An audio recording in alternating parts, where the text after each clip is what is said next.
They call it the Alcatraz of the Rockies. A place built not just to hold men, but to erase them. Hidden in the dry, silent deserts of Colorado lies a fortress, ADX Florence, the most secure federal prison in the United States. Here, doors don't just close, they seal. Voices don't echo, they die. Inside these walls live men the world has chosen to forget: terrorists, serial killers, cartel bosses, and spies. But this isn't a story about monsters. It's a story about what happens when a man is locked alone with his thoughts for decades. Florence, Colorado. Population barely 4,000. Quiet streets, a local diner, the occasional pickup truck rolling by. But just beyond the hills stands something completely different. A $60 million monument to isolation. ADX Florence, Administrative Maximum Facility. Every inch of it was designed for one purpose: to make escape impossible. Steel-reinforced concrete cells, remote-control doors, laser sensors, motion detectors. Even the air ducts are too small to crawl through. Inmates here spend 23 hours a day in solitary confinement. They eat alone, exercise alone, and sometimes die alone. The Bureau of Prisons calls it a clean version of hell. But to the men inside, it's far worse. When ADX opened its gates in 1994, it wasn't for small-time crooks. It was built for the uncontainable, the ones too violent for normal prisons. Here's a small taste of the roster. The Unabomber, Ted Kaczynski, a brilliant mathematician who declared war on technology.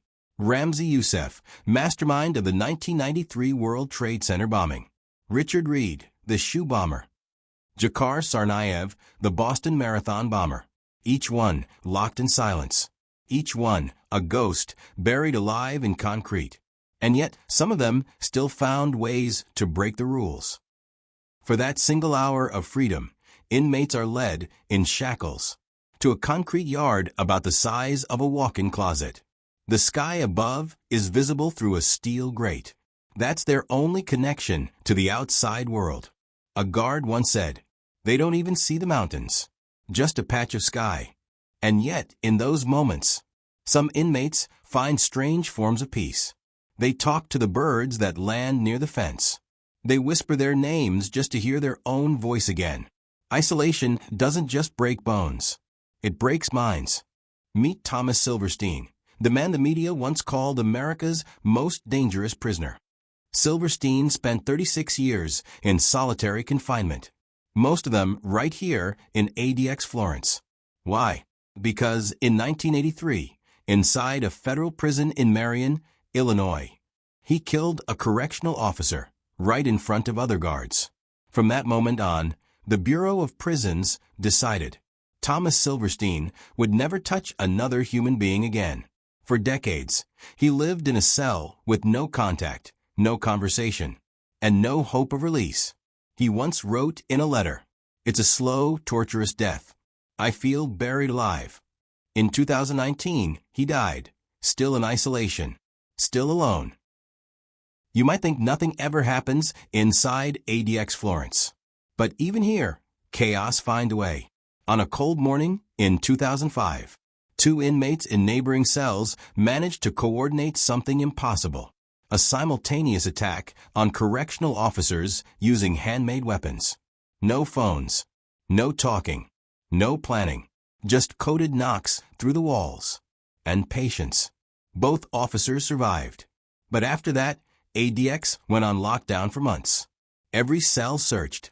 Every inmate stripped of even the smallest privilege. This wasn't just punishment, it was control through fear. A secretive section few have ever seen, and even fewer survive. This is where the special administrative measures inmates are kept. Terror suspects, high-profile criminals, men whose very words are considered a national threat. Here, even communication is a weapon. No phone calls. No letters that aren't read first. No visitors without layers of glass between them. An ex-guard once said, "In the H unit, silence isn't peace, it's punishment." Inside these cells, time becomes liquid. Days dissolve into weeks, weeks into years. Some prisoners talk to the cameras, begging for a response. Others stop talking altogether. And somewhere in that silence, something changes inside them. Not everyone locked inside ADX wears a jumpsuit. Some wear a badge. Officer Daniel Carter had worked at ADX Florence for 12 years. He was known for discipline, never flinched, never broke protocol. But over time, the silence began to seep into him too. He once told a colleague, "You start hearing your own thoughts louder than the inmate screams." Carter began talking less, sleeping less. He'd stare at the cameras for hours, as if trying to read their eyes. One morning, he didn't show up for roll call. They found his car in the parking lot, engine running. Inside, his uniform neatly folded on the seat. No note, no trace. Some say he snapped. Others whisper he simply walked away into the desert, free at last from the noise of nothingness. For years, psychologists questioned whether total isolation could truly reform behavior or simply destroy the mind. So when ADX Florence opened, it became an unofficial human experiment. Prisoners were studied, their mental states recorded, their letters monitored for signs of breakdown. After 5 years, the results were terrifying. Over 70% of inmates displayed symptoms of severe mental illness. Hallucinations, self-harm, paranoia, suicidal thoughts. One former psychologist confessed anonymously, "We weren't rehabilitating them. We were manufacturing madness." And yet the system continued, because ADX wasn't built for rehabilitation. It was built to make people disappear. In 2011, a critical error shook ADX Florence to its core. An inmate, Eric Rudolph, the man behind the 1996 Olympic Park bombing, was mistakenly placed near another high-risk prisoner with whom he had a violent history. Within hours, the two were signaling each other through the ventilation system, tapping out words in a code known only to long-term inmates. A fight never broke out, but the discovery of the breach exposed what the government feared most. Even inside the most secure prison on earth, men could still find a way to communicate. The fallout was swift. Entire sections were reclassified. The guards involved were reassigned. And the message was clear. There are no accidents at ADX Florence. Only consequences. Every day, at 10 a.m., the prisoners are allowed 1 hour outside. But outside is a lie. They are led through several automated doors to a small concrete pen with a single grate in the ceiling. Barely enough sunlight to cast a shadow. One inmate described it this way. "It's like looking at the sky through a coffin lid." Some whisper prayers. Others scream just to hear a sound bounce back. A few refuse to go at all, too afraid of losing the fragile world they've built inside their cell. For them, reality is safer in the dark. They say nothing escapes ADX Florence. No sound, no hope, no letters. But in 2015, one letter almost did. An inmate, a former mafia enforcer serving life without parole, managed to write a letter to his daughter. In it, he begged for forgiveness, promised he'd changed, and included details about life inside the prison that were never meant to be public. Before it could be mailed, it was intercepted by the mailroom's automated scanner. Every word photographed, flagged, and stored in a government database. No one ever told him. He kept writing week after week. Each letter slipped into a void. The daughter never received them. Years later, when she turned 18, she was handed a small box of letters marked evidence. She said reading them was like hearing the voice of a ghost who never stopped speaking. There's a story whispered among guards about a cell that no one wants to work near. Cell 213. Every camera pointed at it suffers static interference. Every mic picks up faint breathing when no one's inside. Officially, the records say the last occupant was Richard Lee McNair, a master escape artist who once mailed himself out of another prison in a crate.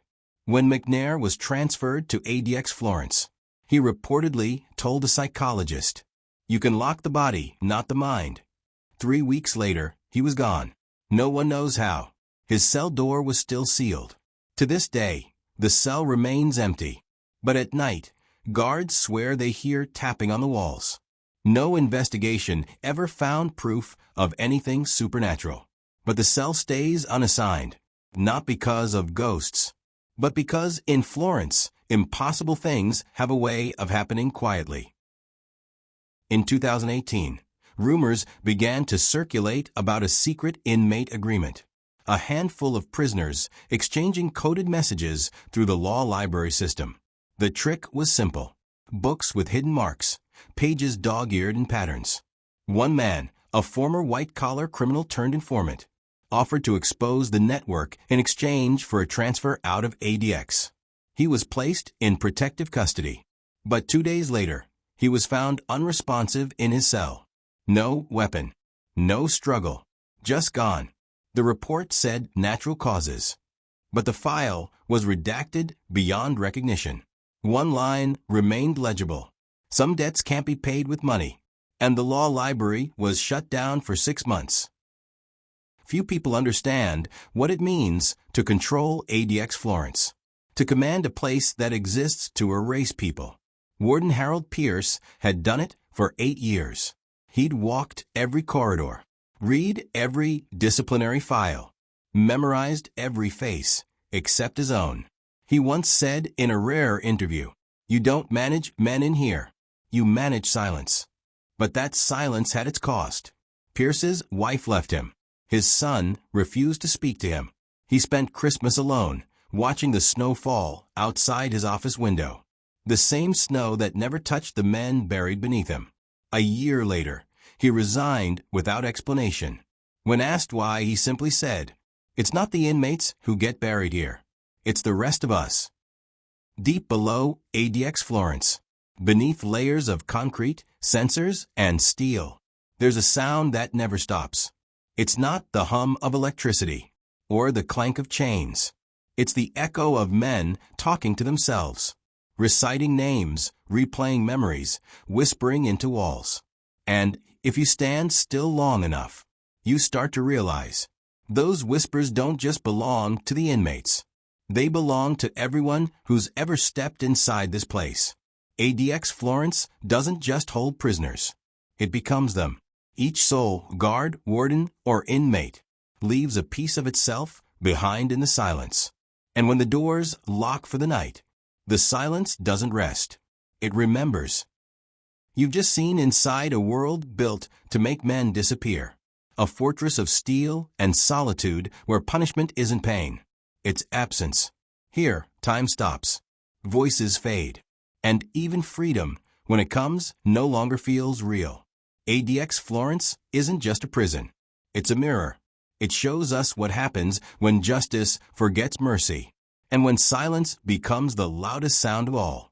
These are not stories of guilt or innocence.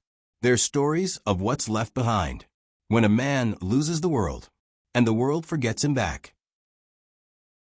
Thanks for watching. Stay tuned for more Crime Scene Real videos, and don't forget to like, subscribe, comment, and share.